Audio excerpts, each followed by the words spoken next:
in 5 minutes. That's how you do it. I mean, what? All right, so here we are, Wade Northhausen for Billboard Battalion. We're back going again if we can keep things happening on the whole social media side of it. We're at Parliament House in Melbourne in Spring Street. This is the protest against the new tax that they want to bring in to destroy more farmers. So we've got a few more people having a bit of a yarn. So we might check out this bloke for a start. Your name is what, mate? I'm Pete. I'm from Lake Bolac. Yep. So your purpose for being here today, Pete, is what are you seeing is happening to our farmers from government? What are you seeing happening? Just see one thing after another with another cost stacked on top of what we're already burdened with farmers. It's just sort of getting overbearing. It's just got to get the people motivated to come along to these things to push back. Because it's just I think it's just deeper than we all think it's going to be if we don't stand up and keep standing up. Yeah. So I keep saying to everybody in farming, the most important thing to our agricultural business is politics, because our politicians, with a stroke of a pen, can take good farmers and make them unviable in a matter of a couple of hours. So where do you see that? Does that lie on your radar? I mean, we talk about rain and fertiliser and chemicals and so on, but the politics, as far as I'm concerned, is the most important thing by a million miles. So what do you reckon? Oh, just some of the jokers we've got in the Senate, they have the last say on what goes on, and they tick it off, and that's just, to me, that's just frightening that some of the people that are in there, and we've got to try and get them on our side, that's the battle, and they get the last say on it. So, it's just the people in this building here, they've just got to hold them to account, because they're meant to be representing us, and we just hope we can, by coming today, we can really enforce that. Yeah. So we've heard a lot of speeches here today from the Nats and the Libs, from the coalition. You know, we hear them carry on about all this is all Labor. Everything's Labor. Okay, mate. But at the end of the day, what do you reckon about the Nats and the Libs, the coalition? Because they've done some pretty shocking things to farmers too. Yeah, well, they're probably... you have one end in power, and if you get the other one in, you sort of just move sideways. I don't know if that's a lot of benefit, but the Libs and Nats might be a bit better. That's what I think. But it's just they're just so far detached, I think, from the regions and the rural people, and that's what we're seeing today. We're having to come and fight, and we're all busy, and farmers we're flat out at the moment. We've just got to keep at them, because it's. The big parties, they're big machines, and they just sort of need a reality check from where the normal people are coming from. Absolutely. Yeah. So I think with the coalition and the Labor and Greens, I think you got bad and worse. But anyway, all right, thanks for that, Pete. Well, anything else you'd like to say, mate? Really, my address is Stratham, really, but I have to say Lake Bolac. Most people don't know where Stratham is, but it's Stratham. That's where our farm is. Yeah, we get a lot of that with Coyuga too in North Central Victoria, mate. Thanks, Wade. All right, thanks, Peter. So now we'll be talking to you, and then we'll come to you. So you're from, where's your location? We're Gippsland. No, what's your name, sorry? Lou. G'day, Lou. Yeah, we're from Gippsland. Yep. And we run around about 5,000 acres down there. Yep. Primarily beef cattle. But I've been on this trail for, probably only 5 years, but I guess I'm about a 6th generation farmer now. Yep. And over the years, of course, you see people taken off the land, you see increase in your water theft, I'll say it is. And there's a bigger picture here. And if you can connect the dots and see all aspects of what's going on within the puppet show, it's not government, it's a puppet show, and all these little characters actually answer to the same big monster that no one seems to be talking about. And I see one big land grab. No farmers, no food. Simple as that. Well, yeah, no, you can take your bugs and shove them right. Anyway, we spray bugs, don't we, mate? We don't like bugs. Well, there is one crowd that's been speaking about this for a long, long time, and that's us. Yes. So, like I remember being on the steps of Parliament House here 30 years ago, fighting for the farming stuff and saying what we're saying. The early 80s, you know, we were into this. My parents were fighting against the illegal foreclosures and bankruptcies by banks over farmers. Yep. So this has been a long haul, and what we're seeing here today, this has not just popped up by itself. This hasn't just gone, oh, let's have a great big new tax today. This is all part of a very systemic and premeditated attack on our farmers. That's what this is. It's very sneaky, isn't it? Very sneaky. Scripted. Very scripted. It's been in the It's been a playbook for a very long time. It has. And all government are in the same bed. It doesn't matter what side, right, left. They're all same wings of the same bird. So there's a small handful of politicians who I think are okay. Yeah. But if you're in the major parties, you're compromised. Absolutely. 100%. So what was your name? My name's Karen Yeah, and you come from? Garfield, down in Gippsland. Yep. Yep. I stay with Lou on Yep. the farm and help her on the farm. Yep, Work beautiful. down there. Yep. I sold everything actually in 23, bought a motorhome, and I'm travelling, and I use Lou's place as a base. Beautiful. And put everything in silver actually. Because that's where it's going, financial flip. So on the thing about silver. So if we go full big picture, which is what I do, Yes, so do I. and we look at the end game is to go completely to digital currency. Well, it won't be. I don't believe it's going to be complete. I think there's still going to be cash there, but it's the dollar, the banking system that everybody's using today is a privatised banking system by the Rothschilds. All goes back to them, and it was started after World War II. And then, and so this is how they can manipulate our taxes, and everything's all manipulated there. The 2008 crash is planned, because we Yep. had to have it. But when we go back to precious metals, bricks at the moment, that's what they're doing. They're all trading in precious metals back dollars, and this is where I believe everything's heading. Everything's got to break before it can be rebirthed, and that's where this is what's happening at the moment. But tax is completely fraudulent. There's not a law in the land anywhere. If you follow America and the IRS, they had a reward put out for $50,000 a few years ago. If anybody could find the tax that said that we had to pay tax, the law that said that we had to pay tax, there is no law. People from the IRS had to resign. So many people who are in the, I suppose you'd say, quote unquote, freedom movement, realise that that tax in the US was created with the creation of the Reserve Bank. Right. So and that's the big banking cartels taking control of everything happening there. So I think it's interesting today that we're talking to people such as you and you. We were talking to Peter there before and before. And we've got farmers here who many of them are completely oblivious to the things that we talk about, but it's the most important thing to their lives. So this is a big part of what our role is, as I see it, is to educate people and join those gaps That's right. and bring the people, whether they're farmers, whether they're train drivers, factory workers, whether they work at a retail place or whatever, to understand the big picture, because everything is connected. The whole lot's joined. Everything. Oh, absolutely. Everything. Farmers just want to get on with their lives and their livelihoods and their lifestyles, and that's farming. And they're too busy to see what's looming. And we're a good, honest bunch of people, all of us, the farmers. They're as genuine, the most authentic people you'll come across. And it's just sad that it seems easy pickings, doesn't it? But I think if you really upset enough farmers, there's a lot of strength in there, and we'll come together and we'll be a force. Everybody needs to watch the movie Ants, Yeah. because that says it all. Everybody stands together. All these bastards work for us.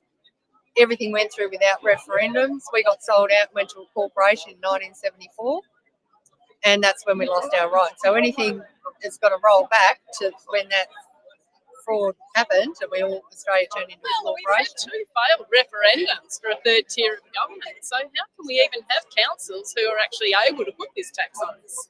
And that opens up an enormous big more Pandora's box, which is sort of goes back to the point I was mentioning before about how do we get salt of the earth farmers who wouldn't even know what a politician is 9 times out of 10, and have no comprehension at all of the big picture stuff. I've spoken to plenty of farmers. I mentioned the World Economic Forum. They go, huh? The what? You talk about Klaus Schwab, Yuval Harari.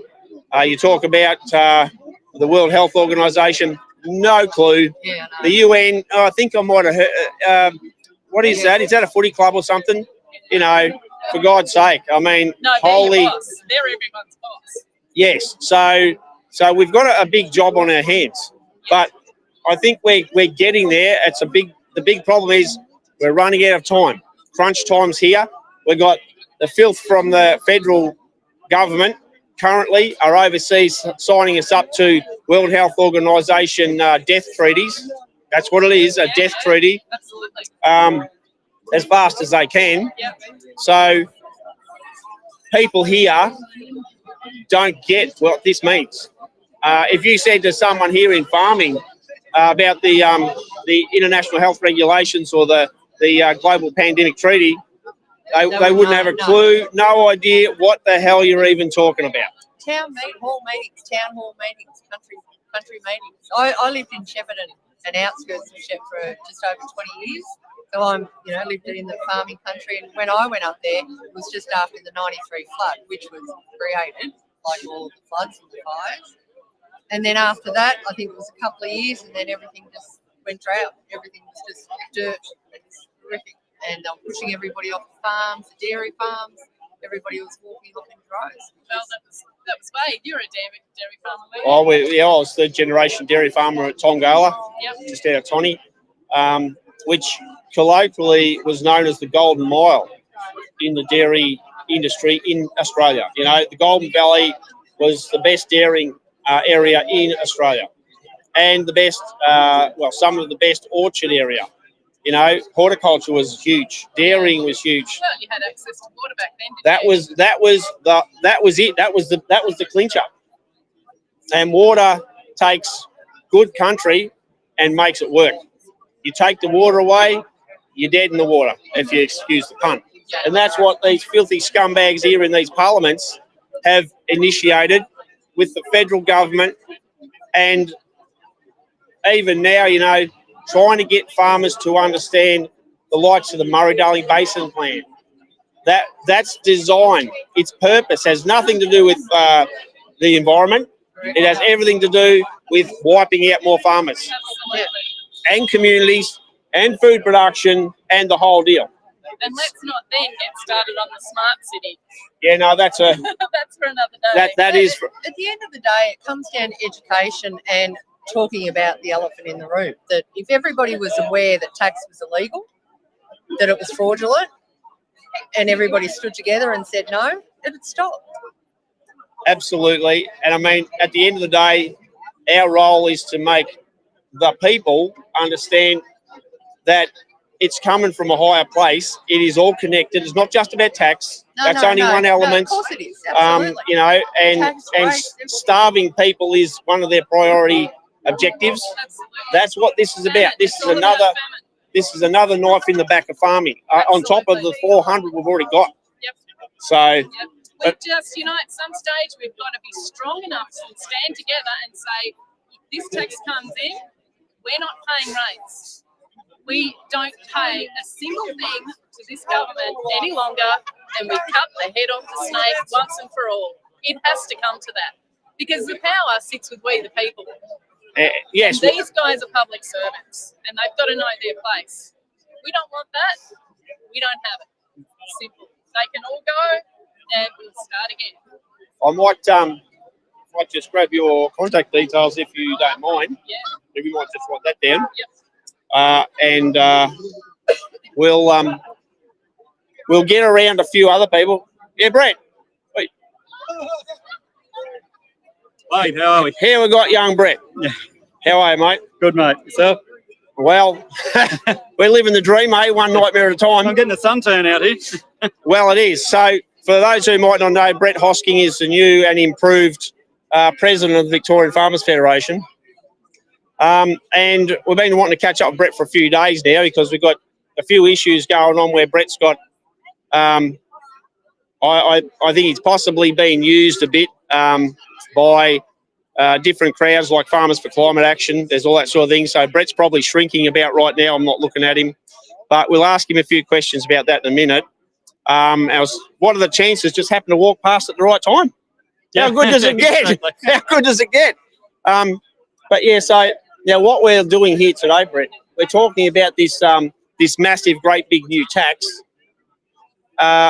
What's the VFF position on this, given that they're going to adversely affect huge numbers of farmers in our state?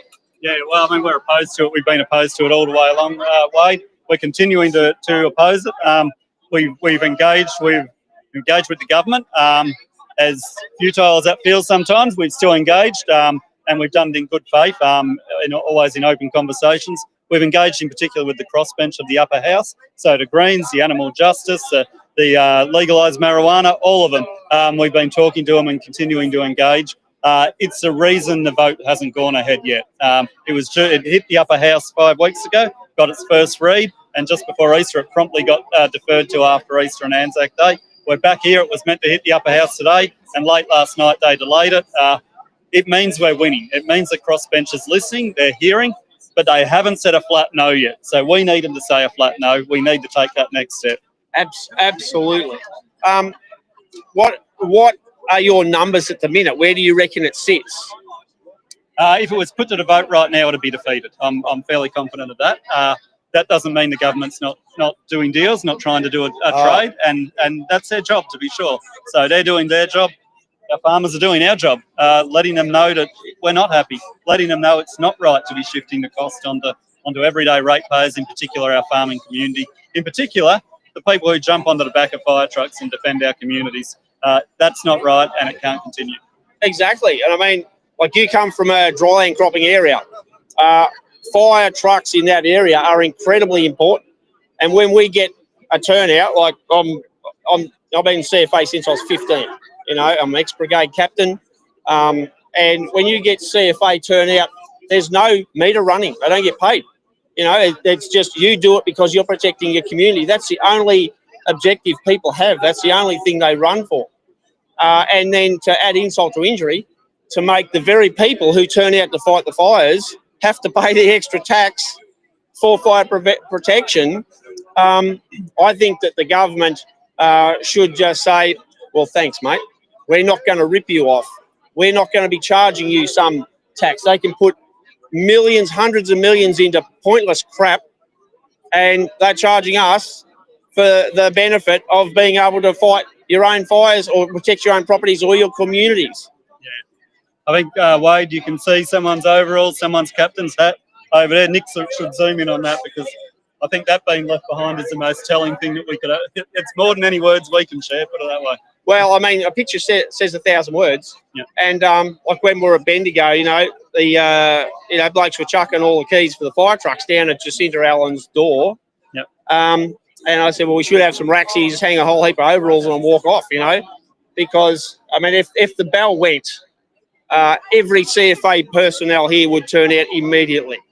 Okay, so we don't want people to think that, if they have a car crash or their house is on fire, that, CFA volunteers aren't going to turn up to it.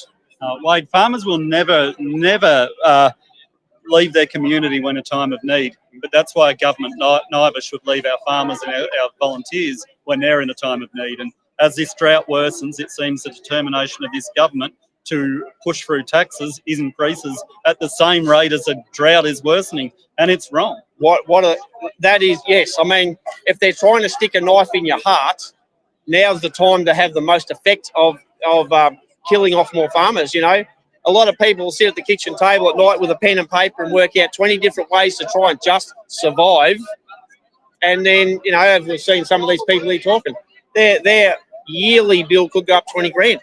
Yeah, I've spoken to some that will be looking at increases of close to $100,000, and that's labour units off farms. And you take a labour unit off the farm, you're not just taking that labour unit away, you're actually taking kids out of the primary school, you're taking volunteers out of the footy club, you're taking you know, families out of the community who spend money at the stores and keep the community going. And worst of all, the very thing that you've imposed a tax for, you're actually taking volunteers off the back of a fire truck because they have to move somewhere else to live their lives and to earn their incomes. That's where it's going wrong. We're taking money out of communities, and we need that money and those resources in communities to make sure we have people to climb on the back of fire trucks. So are you finding in your area, like I know in our area, when it comes to putting crews on trucks, that they're getting older because they're the ones who speak for yourself, what? Yeah. But the point being that, you know, when the bell would go, you know, we'd have 20 people turn up where we are. As I said, I'm an ex-brigade captain, and it was no problem putting a crew together. As a case of how many trucks can you have because you've got that many blokes, that many people turn up, and women as well, equally, every bit as much. So at the end of the day, we're now really struggling in our region to man trucks. So, and that's because farming communities have been attacked for so long now, and we're running out of people. Yeah, absolutely.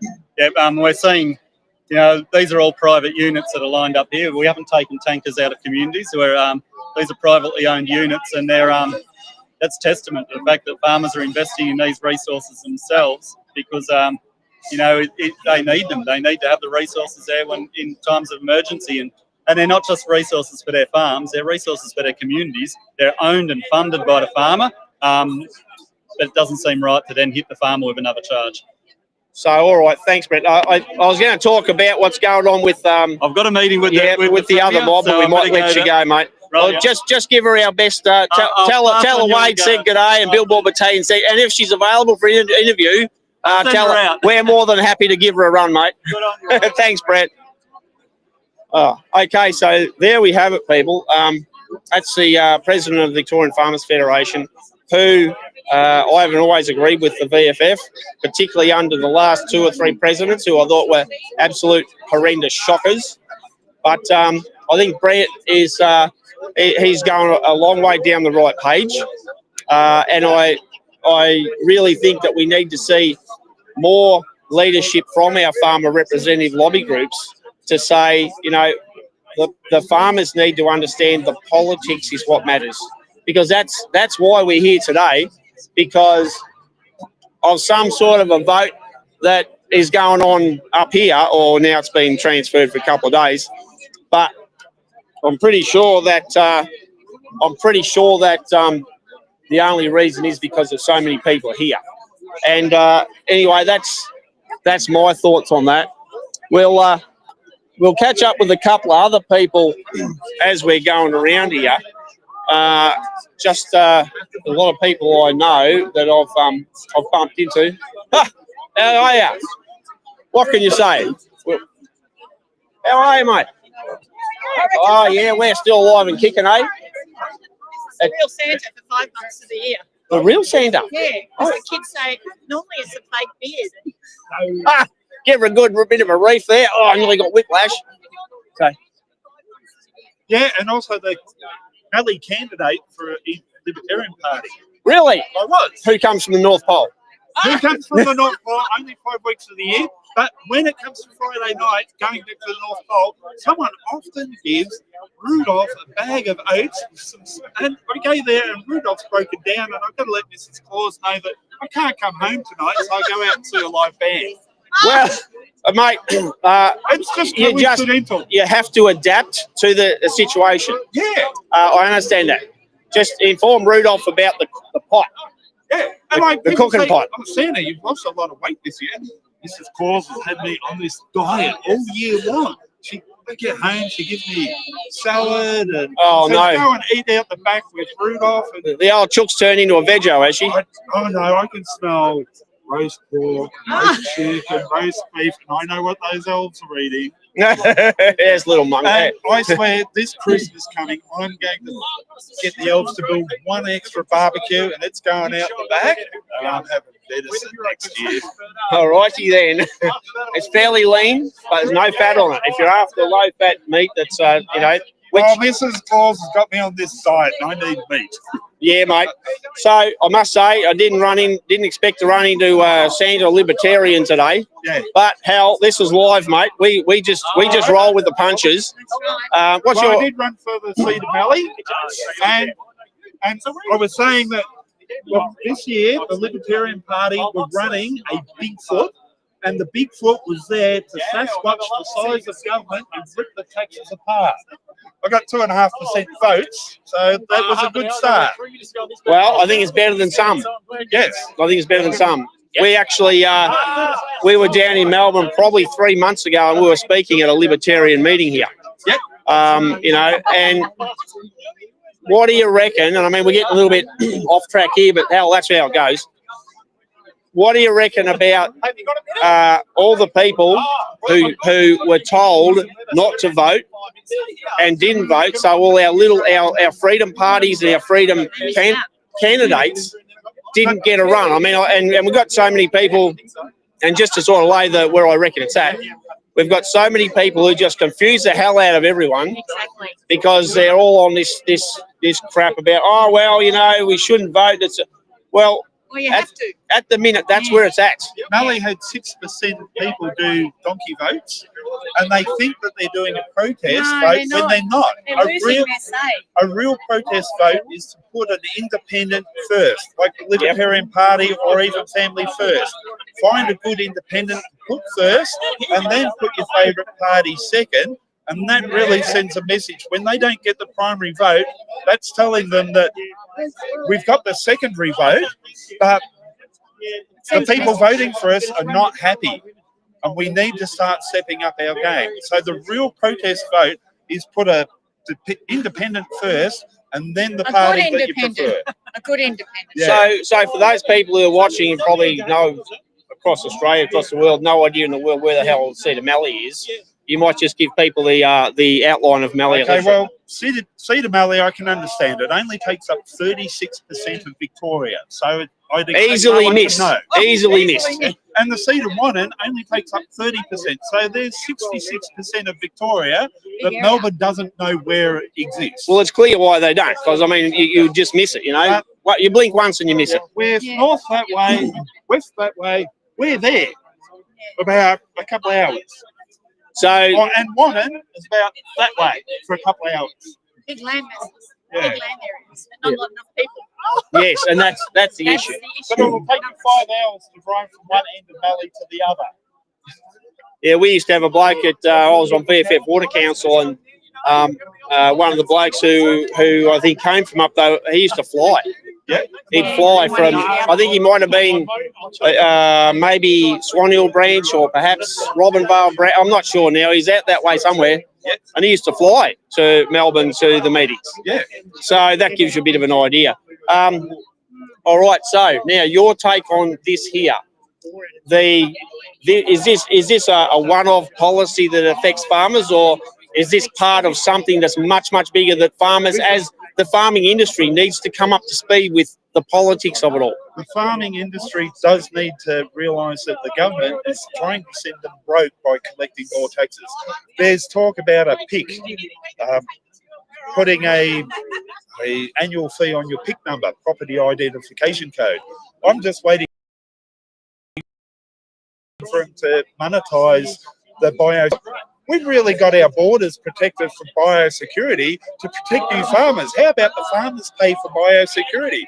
I can see that as somewhere possibly in the future another justification if there's any farmers left.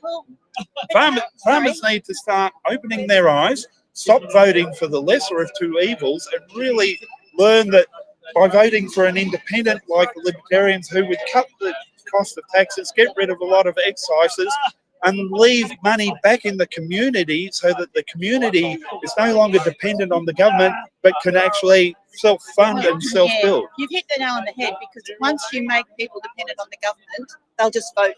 They'll go with the government. That's where the money is. Oh, I've got to go with that, or I'll lose it. So what do you reckon about, and I've been to a lot of these rallies, I've organised a lot of these kind of rallies. We need another one on Thursday, definitely. Hang on, so we're talking about Friday, now it's Thursday. What's the go? Well, Thursday's when the Senate's going to revisit this bill. and we need to show on Thursday that we're getting bigger and stronger, because we're looking at a few Greens and the Animal Justice Party that Labor are trying to woo over. So they probably had to do a bigger deal because we're protesting. And we've got to let the Greens and the Animal Justice Party know that it's the wrong thing for Victoria. But it's simple. It's a simple solution. It stops when we say no. Yeah. So if everybody gets together and says, right, we don't pay the fire levy on our rates this year. Just don't pay it. Nobody pay it. No, what are they going to do? Thing. They'll end up taking our land away from us. And how are they going to do that if everybody did it? They're the government. No. They will find a way. Well, the issue. We're out there outnumbered. It's about stopping it to begin with. Well, we've got to stop it, but we have to take a stance. I was on the phone having conversations with people as we're coming down this morning, and okay. And yesterday, I got calls yesterday. So if this happens, we've got to do this and do that in order to get it. No. We kill this before it gets there. Exactly. Yes. Okay. There is no. We don't do a rear guard. We do a full frontal assault. Yes. And we go. You take your tax firmly with both hands and you ram it right. Anyway, yeah, something along those lines. Yeah. This is a call to action. I was going to say that. This is here's I don't know where's the line in the concrete. Whatever you want to say. Yeah. This is where the agricultural sector needs as one to understand they're out to wipe you out. Okay, the government is here to completely destroy your business, your agriculture, your food production. That is the plan. And, we're pumping this stuff all the time. We're going as hard as we can. Yeah, I've watched a lot of your videos. We're starting to get traction. And now we're going to meetings where people are going, this ESG thing that you talk about, that doesn't sound good. What's that about? And where that would never have come up in conversation for 3 or 4 years ago, Concealed. and all that sort of thing. And they're talking about this carbon tax. Now, tell me how that works. Okay, how it works is they bring it in and you go broke. You go broke. That's how it works. Yes. And but Mother Nature. but hang on, I know someone, one of my neighbours, they're doing the carbon stuff and they're making money of it. Yeah. Not for very much longer, okay? That's a scam to get people to accept the system. Yes. Once they're in the system, then they've got nowhere to go. They've got full data control over your business. Yes, they do. They know everything you do, where you do it, how you do it. And as they bring in the laws to say you can't do that anymore, they know where to look. Yes. They know what to do. And so, we were up at Beef Week in Rockhampton there last year. And talking to people up there who are starting businesses about this carbon stuff. They're becoming advisors or they're becoming consultants on carbon. Yeah. And I said, well, what about this? Oh, we don't talk about that. No. How do you measure it? Or we don't want to talk about that. No. Oh, hang on, mate. And they've all forgotten that we need carbon dioxide to grow grass. We need to live. Yeah. I mean, so. Kill these trees. So. Yeah. I get plenty of carbon in here. Yeah. So. Well, hello. Do you people not understand what is required to grow your food? Exactly. To grow the trees that keep the air clean. Yes. So anyway, we've got a big job on our hands to turn this all around. Yep. The kids and people have been indoctrinated through the what I call the political pedophile schools. And I like that too. Well, that's all they are. The schools I used to call political pedophiles, now they've turned out to be pedophile groomers. Well, I heard the other day, graduation, gradually indoctrinated. Yes. Very, very, very, very clever. So, and I must admit, I've been having a fair few discussions with a lot of the so-called farmers who are interested in climate action. And I'm saying to them, well, mate, you're barking up the wrong tree. You need to do a complete U-turn, 180-degree turn, because you're actually committing suicide. Yes. Commercial suicide, because you're supporting the very things that they're going to use to destroy your farm, your business, your lives, everything else, and you're just going, oh, yes, let's do climate change. Remind them that when they're paying their tax, their taxes, do they ask where it's going? It's going back into it's money laundering. It's laundering. It's going back into those carbon groups that are doing this. So they're putting a tax on you, you're paying it, and it's going back into them to screw you even more. So, and like I've just been talking to some people today, and we've got people such as yourself. Well, Let's not look. look this way, Nick, don't. Yeah. I think that might have been the tram. I've been on that tram where it's come off the line, and we nearly all flew through the window. It's pretty funny. So, Okay. the truck didn't hit anything because No, nothing moved. it's a really bad corner. Yes, Yeah. yes. You get run over by trams here in Melbourne. That's the thing. You got to be careful about it. Well, Yeah. they're like 40 rhinos, aren't they? Oh, that's stupid. On a bad day. Yeah. What has a rhino got to do with the tram? Seriously.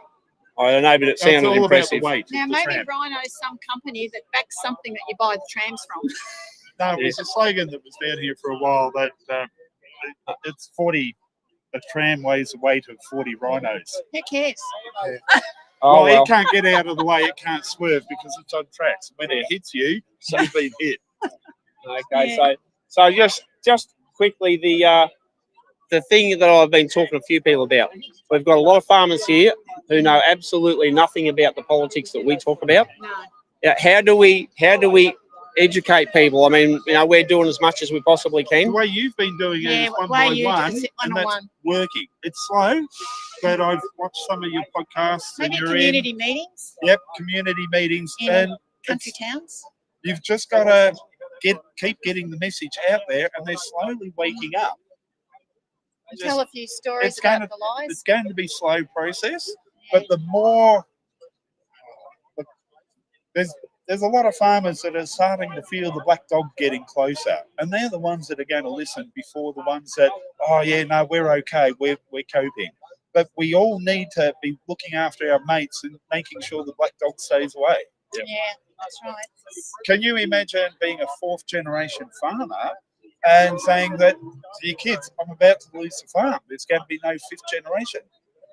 That person's going to really struggle So to you cope. think they care? These people No, these care? people don't. They couldn't give They're a just rat's. career politicians, Yeah. or a lot of Yeah. them are. And they don't understand country either. That's the problem. I think city don't understand country, the lifestyle. And they've been It's totally driven that different. way. We've Yeah. been divided.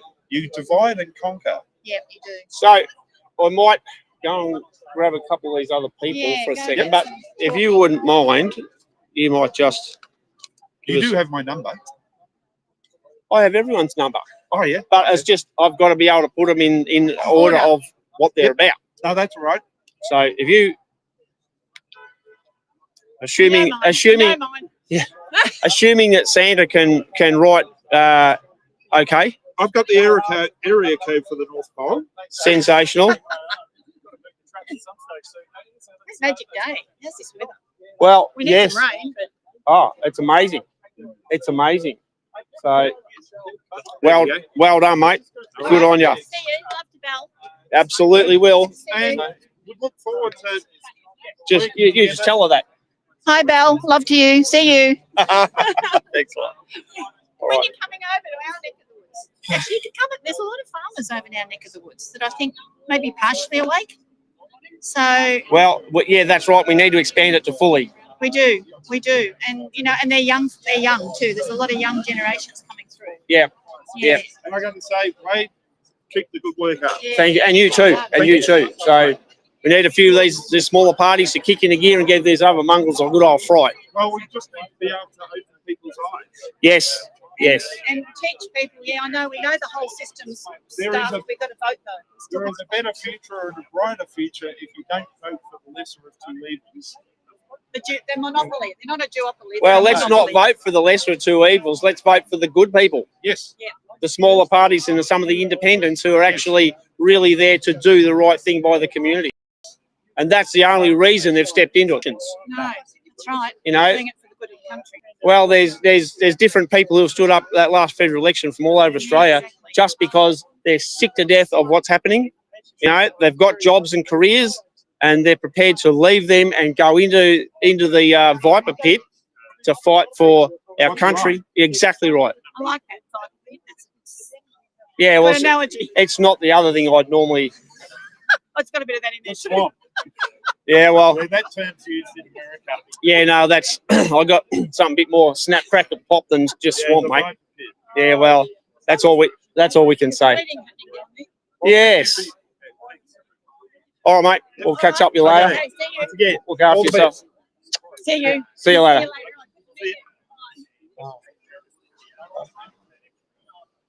Oh, so there we go, people. We've got people happening all over the place. So somebody here from CFA. How are you, mate? Yeah, Alex, mate. Wade Northhausen. Yeah, We're nice from to meet you, Billboard mate. Battalion. G'day, Tony. Oh, man. How are you? So just new to this stuff, I presume, into the fire brigade, just new? Yeah. 1 or 2 years. Yes, yes. But, gee, you did a good job today, mate. Thanks for doing this. 'Cause No. it just shows you the people power. We came down last Friday and we had our local trucks and this fellow here from Ballarat, he was terrific. And, Yep. and Robbie. But, oh, gee, it's tough going. We've got, on top of all this, we've got enormous drought. And I've been through a lot of bad droughts, way back to 67. And this one's, I reckon, worse than 67. But no one's acknowledging that. And it's really sad because the people in town, in Melbourne, they just haven't, I don't know what's wrong with them. That it's just ignorance, but a lot of them just don't care what's happening out in the bush. And I'm sure the parliamentarians don't. And to put this tax on top of everything else, it's just amazing. I can't get over it. It staggers me. We just come off some of the worst bushfires we've had in the last 5 years. We spent a good couple of months at the Grampians fires fighting those, and that was we're volunteers. We chip in for the CFA and do our bit, but at the end of the day, we're not getting any work done at home while we're out fighting fires, and this is how Jacinta Allen comes and thanks all of us. So it's a bit of a kick in the face, to be honest, and it's not good enough. So they need to wake up and smell the paint. So at the end of the day, on top of the drought that's happening, it's unfolding everywhere. Like we were across in South Australia presenting over there a couple of months ago, and you're talking to some of the old blokes there, and they're saying, well, we've lived here for 70 years, and we've never seen a drought as bad as this. I agree. And now we're seeing it coming across the Mallee. It's heading our way, and they try and do this. Yeah. I mean, like I was just saying to some people before, you can imagine how many times at the kitchen table at night time people are sitting down with a pen and paper trying to work out how the hell they're going to survive. And then they all of a sudden look at this. You could have an extra $20,000 a year to find for this piece of scum in here. Yeah. 100%. They know the pressure they're putting on farmers. Yep, and we're the poor buggers putting the food on the plate, and we're the ones out there working day and night for months on end, and this is how they repay us. Yeah. It's not fair, mate. We don't mind, like paying the levy, a certain fair levy, but not this. This is ridiculous, man. Well, it's just 189% is ridiculous. We got neighbours. Most of our neighbours will be paying upwards of $90,000 annually. Where are they going to find that money from? So that's 90 grand as opposed to what, 30 odd. That's right, exactly right. And in these current climate, how are they going to afford that? A lot of the canola around home's already starting to die off now. They've planted, last month, and we're not even getting any growth. There's no rain. How are we supposed to get any money off the crops if they don't grow? Well, and they come and slap us with this. Over the neighbour's place yesterday, I was just looking at canola, and she's up an inch, and it stopped. Yeah. And barley's touch and go. The wheat's up a little bit, but if we don't get another big drink on that, 100%, mate. 100%. Like we were talking to one of the fellas over there in SA, and he normally sells 1,000 tonne of hay, and I don't know how much grain. But he said he sold no hay. He had to buy hay in, and he sold 13 tonne off 6,000 acres. And he's borrowed 1.2 million to do the next year's crop. I mean, this is not small stuff. That's right. And hay's becoming really hard to find at the moment. It's they're starting to bring down B triples loads, not doubles or semis. They're bringing triples down because they've got to get it down here. And the freight's the one that the killer. Try and make it, what, $8 a K or something like that. That's right, and it's hurting our pocket, and we can't find the hay to feed the sheep. So how are we going to feed the cattle? That's all questions that need to be asked. We're not getting any help from the government. That's the biggest issue. Is we're not getting any help from Labor government. It's and they're slapping us with taxes like this. And this is it's going to get worse. Yeah. So farmers need to combine with communities and say we need to push back as a block against what these governments are doing. That's right. Because I know some of the people in South Australia were waiting on hay. Okay, that's interesting. Yeah. Okay. Yeah, no, it's something strange going on here. Anyway, so good to have a talk to you anyway, mate. Yeah, absolutely, mate. You're getting the word out there, and that's probably the biggest message out of today is to get the word out there across Victoria. Whether this thing goes through or not on Thursday, Friday, it just depends on what happens. But we just got to get the word out there and just to let the Jacinta Allen know this is not the last they'll see of us. We'll be Hell back. no, exactly. We'll be back in force if this goes through. Yeah, So, you bet. yeah. Absolutely. So, all right, mate. Well, Good on you, look after mate. yourself. Yeah, good on you, mate. We'll catch up a bit later. Thanks, mate. And thanks for doing what you do too, mate. You too, mate. Good on you. Good job. How you going, mate? Good, how are you? Got a few things to add? He's probably said it all, has he? Should have. You've always got a few things to add, Yeah, wow. Yeah, no, it's just frustrating. to say the least. Whereabouts are you from? Tongala. Oh, yeah. Do you know that at all? Yeah. Near Echuca? Yeah. Just near Echuca? Yeah, I'm originally up. Well, we have farm at Bridgewater and farm at Port, so we're broadacre farming up there. We're a bit different to. Yeah. I've come into the Plymouth Merinos, but up there we're all broadacre. Yeah. So I'm used to the flat, big paddocks. Well- We've got the hilly ones. Well, Bridgie's got a bit of both. Yeah. We're running. I think this year we've had two decent downpours at rain. We had about 46 mil for the year. That's all we've had. That's all we've had since the summer. So Water, we've got 2 dams that have water. yeah. It's, Well, a lot of people we're talking to, they can't water flat out. Yeah.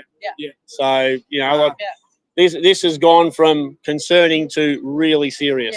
Yeah. And the concerning part about it is the government aren't helping us. They're not. We've got a $5,000 grant at the moment for the Pyrenees Shire that's in severe drought, and mate, $5,000 ain't going to cut it. It's not going to buy you a tank. It's not going to buy you anything. Right? Buy a couple of water troughs, and that's about it. By the time you put them in. Well, I remember a few years ago that when we had the Millennium Drought. Yeah. We had people who were told by these government people, we can give you emergency loans for drought. It was more crap to go through all the BS. People who were already totally stressed were on the edge like this, and they send them a book of paperwork to fill out, and then, that's no good, you need this, and then, that's no good, it's driving them mad.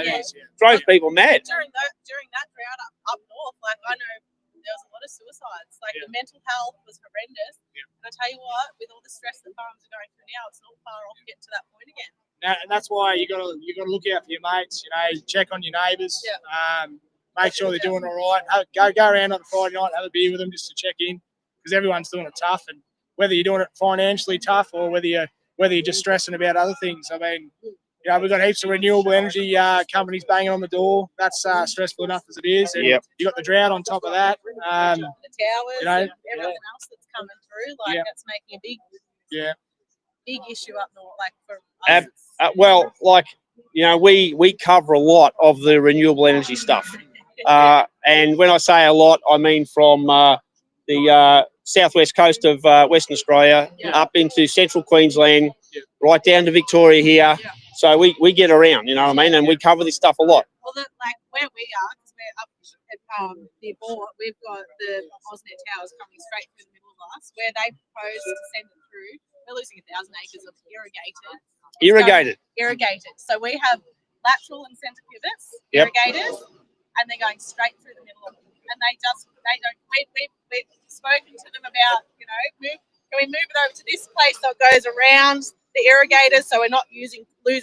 And we were getting, what was it? It was 8 tonnes to the acre canola crop last year, Okay. Yeah. and which is a brilliant canola crop, and they're going straight. We're losing 1,000 acres of that good ground, good irrigated ground, to AusNet towers. Yeah. So you mentioned mental health, Yep. right?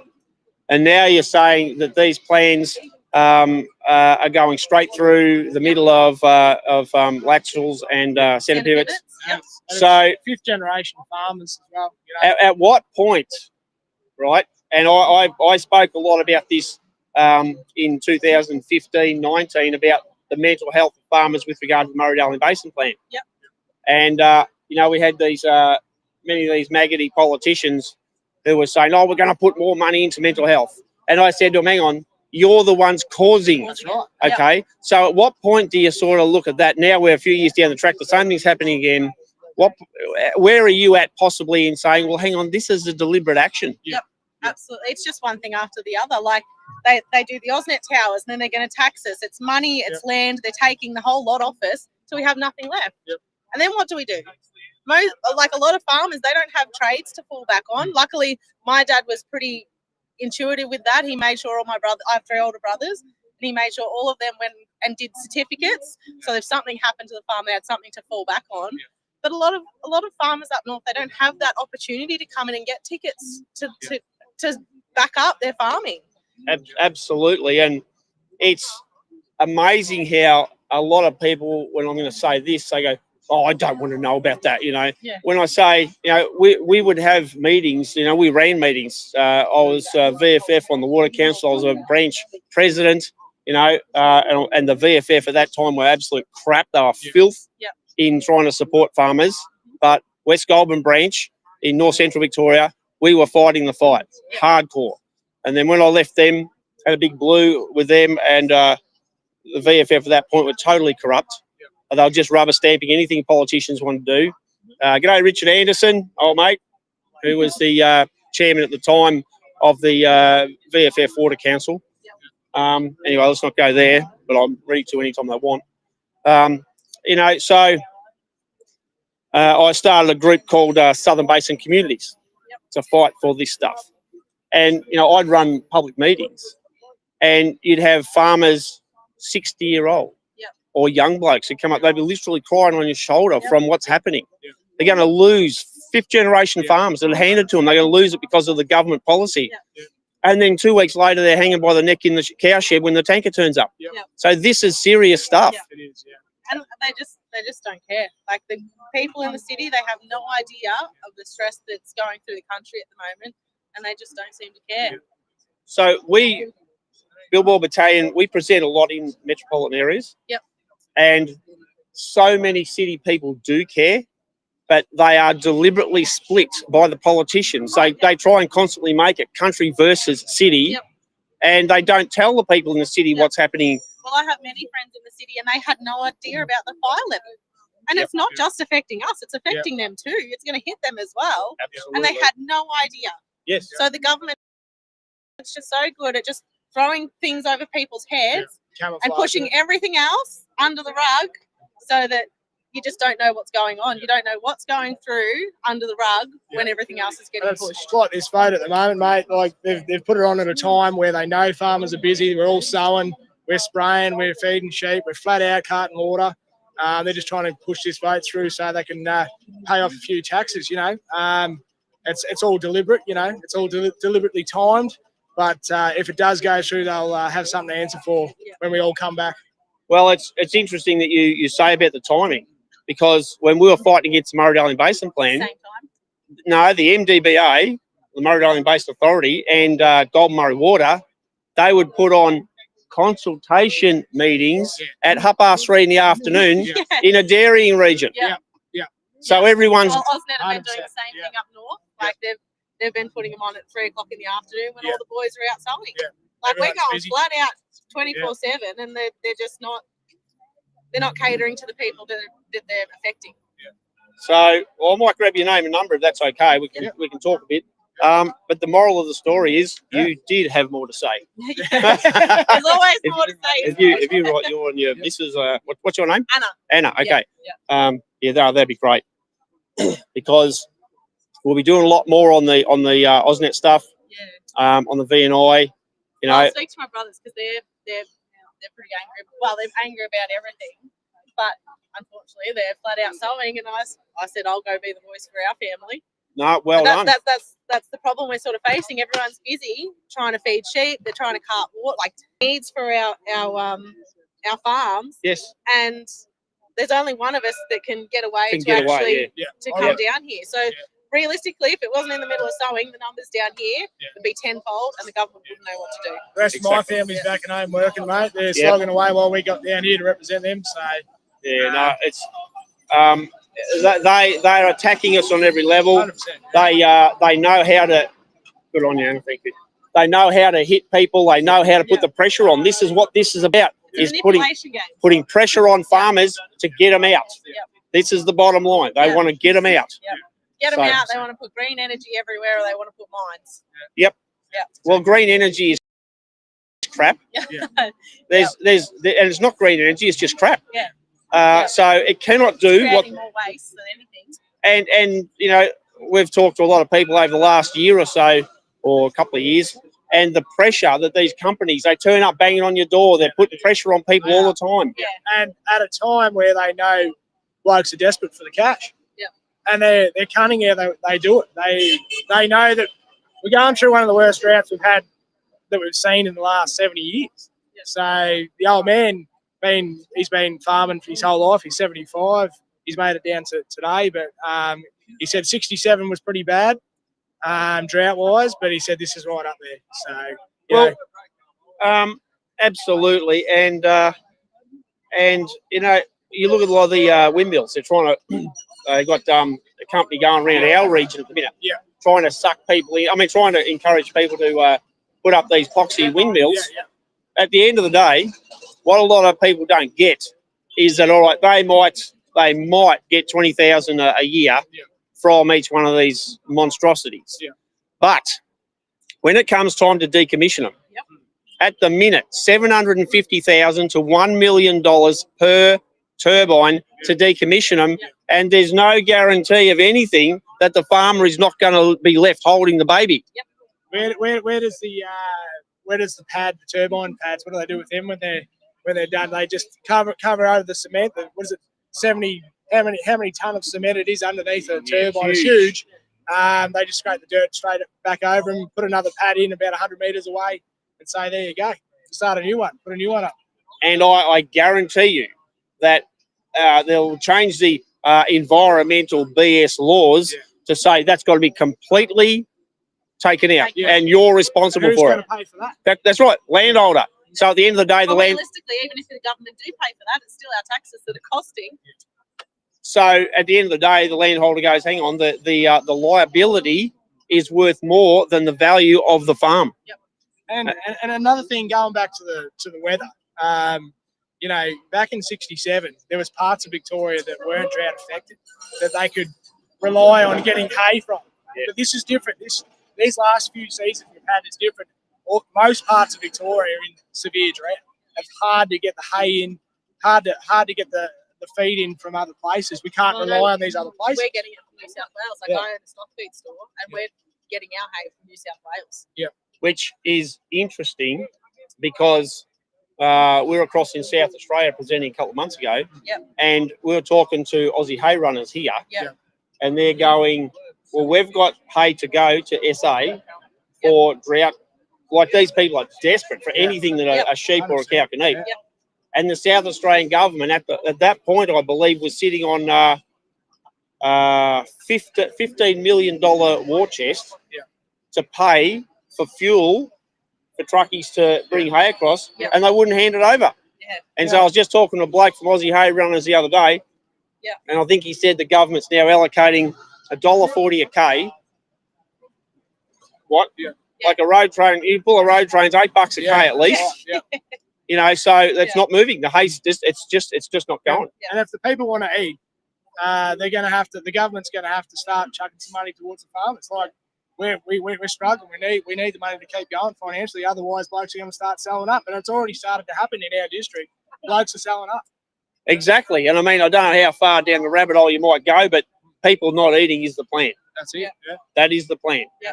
You know, because people say to me, well, if they wipe out all the farmers, wait, what are people going to eat? Yeah. Exactly. Nothing. Yeah. Yeah. That's the It's not whole all going plan. to come from China. Well, it's not going to come from anywhere. Yeah, that's right. Yeah. But I mean, we're talking to people in Western Australia for a long time, and with the banning of the sheep exports out of there, the sheep industry is collapsing in Western Australia. Yeah. They're collapsing it. People are just going, there's no confidence. We're pulling out. The Yeah. government doesn't want us, so they're just selling sheep, selling transport companies, a whole lot.